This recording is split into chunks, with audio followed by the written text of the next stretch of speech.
In this video we will learn how to hand over requested asset in FlowHCM. First of all, we will log in into FlowHCM portal.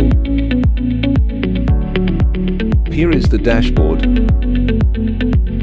Click on the Asset module on top navigation bar. So here you can see Asset Handover and Takeover Form. Here you can see all the filters for selection criteria. Asset issuance type and asset request type drop-downs show all types of requests that can be viewed. Either select a specific asset issuance type or select request type asset request. Here you can see all the filters for selection criteria. In the grid below you can see list of requests.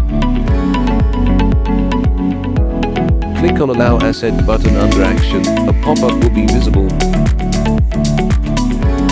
System will allot a reference number automatically. Define the issuance type and check-in date. Enter a serial number and remarks.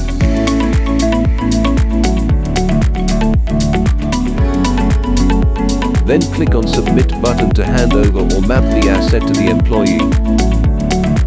System will show a small pop-up indicating that your request is successful.